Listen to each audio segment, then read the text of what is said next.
This is our only chance.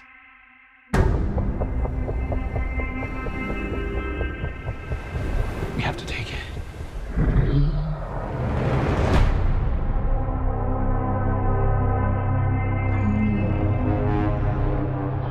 We need Kong. The world needs him to stop what's coming. And this child, she's the only one he'll communicate with. I knew that they had a bond. She had nowhere to go, so I made a promise to protect her. And I think that in some way, Kong did the same.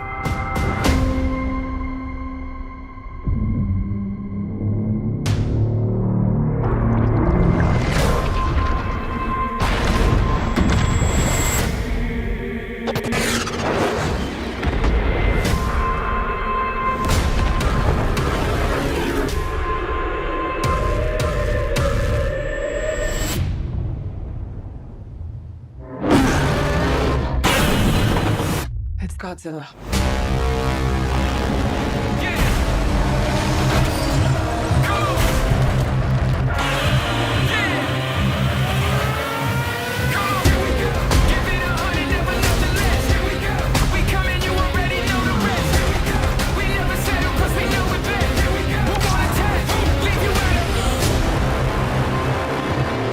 These are dangerous times. Godzilla's out there and he's hurting people, and we don't know why.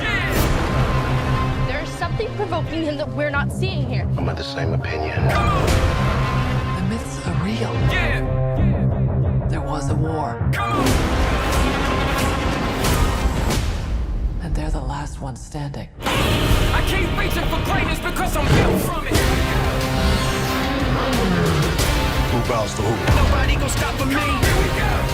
Kong bows to no one. Here we go.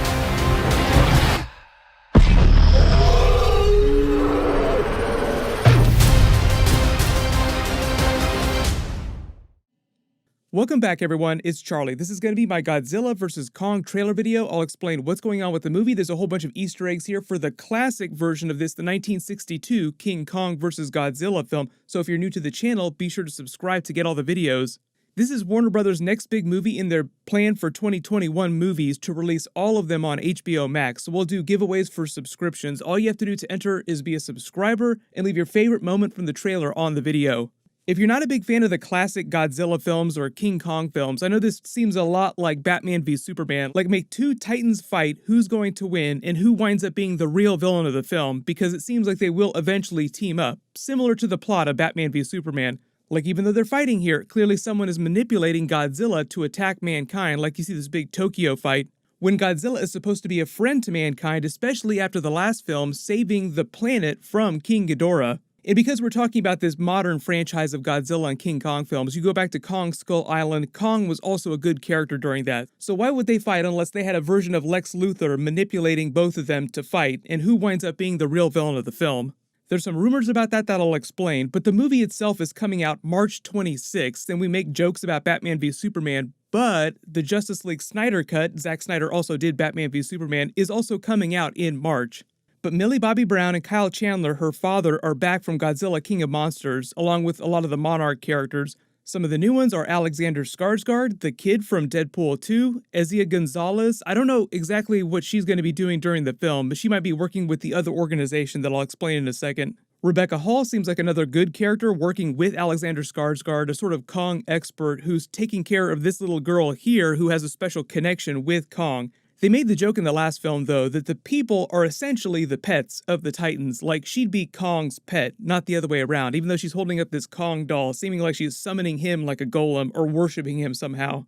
The other really big thing that everyone's talking about is that Kong got a huge size upgrade. He has been working out or juicing or something like that, because normally he would be way smaller than Godzilla. Like, you think about the actual scale of the Titans. Normally, you think of King Kong, you think about him climbing the Empire State Building, but here, it looks like he towers over the city skyline. Like, they're meant to be about the same size, and I think that's exactly why they made him bigger, so that in this Batman v Superman matchup that they're hyping, even though it's a bit of a misdirect, they seem like they're relatively evenly matched, because King Kong doesn't really have any secret powers And Godzilla is already almost invulnerable, has his atomic breath power from the first film. Then from the second film, he had that new power, the atomic burst, that red power. And during this film, he's also supposed to show off another new power. So that's like 3 special powers to King Kong's 0 powers. Like he can fashion weapons there. And the really cool thing about the weapon that he does fashion, that axe that he has, is that if you can't tell from the fact that it's glowing in blue, just like Godzilla when he lights up, it's made from one of his dorsal spikes. So I'm assuming that in one of their earlier fights, he's able to damage Godzilla, one of the spikes falls off, then he uses that to fashion the special weapon for their next really big fight, which seems like it's happening in Tokyo. That's another thing that they haven't really done in the newer modern Godzilla films, is they haven't taken him back to Tokyo in a really big way, but that seems like a big classic deep cut, because normally that's where he'd be in his films. Even though they don't get into it too much during this, if you look at the IMDb page, you can see that a lot of people are cast as workers for an organization called Apex, and I believe that they're supposed to be the villains of the film, sort of like an evil version of Monarch that's exploiting Titans for profit and for weaponry. They kind of got into that during the last film, like they said that people were trying to harvest Titan DNA, like you have Charles Dance's character who's this eco-terrorist, but then there are a lot of other governments around the world that they were talking about that want to get their hands on Titans to weaponize them. Apex is one of the organizations that they're talking about. You see a couple big boss fights before their big fight too, like you see King Kong fighting a couple other Titans. These flying snake Titans might be the Nozuki. You also see what might be the flying bat Titan later in the trailer too. But then Godzilla, Kong, and the other rumored actual main villain of the film won't be the only Titans in the film. There'll be a bunch of other ones too, because remember, there were 17 of them that they showed off in the last film on that map. The big fight that they have on the aircraft carriers too is supposed to be an homage to the classic King Kong versus Godzilla fight. And I know it's weird that they switched the title, like the classic film is titled King Kong versus Godzilla. Why would they title the modern version of the film Godzilla vs. King Kong, reversing the credits? Like, why would they give Godzilla top billing? It's mostly because they're positioning Godzilla as the main character, the real main character in this situation. Like, even though in Batman v Superman, they're both about the same level of popularity, and Superman is basically meant to be a god on Earth. But when you think about it, the Godzilla films themselves are much more popular than the King Kong film. So it just sounds like they plan to continue with Godzilla films, and this is going to be one of the final King Kong films. Like, I'm not expecting to see a third King Kong film with this version of Kong, so if he continues within this Godzilla universe of new modern films, he just probably shows up in other Godzilla films, assuming that they don't wind up fridging one of these main Titans. You also think about the last film too, Godzilla is already king of the monsters, king of the Titans, so it's not like Kong is going to become king of the Titans or anything like that. This is obviously just the first trailer, so they're not really giving you a lot of the story. They're just giving you some of the highlights from probably like the first half of the film up to the first big Tokyo fight, like when everything is neon. But I think that most of this footage is really only from like the first part of the film before you find out what's going on with the real villains, the Apex organization. So there'll probably be more of them in the second trailer, and maybe they'll wind up doing the Doomsday thing that they did during the Batman v Superman trailers, where they actually reveal who the real villain of the film is going to be, so that they can team up together just like in Batman v Superman. Millie Bobby Brown's character claims that Godzilla is being manipulated by someone, so the evil Apex organization might have some version of the Orca or something else like that they're using to force Godzilla to destroy all these different places around the planet. But just turning the timeline a little bit, because it's been a while since we saw that Kong Skull Island movie, that takes place during the 1970s, so if they bring back Tom Hiddleston's character or reference him in some way, remember that he'd be in his like late 70s or early 80s during the events of this film, so don't expect young Tom Hiddleston to be running around a whole bunch.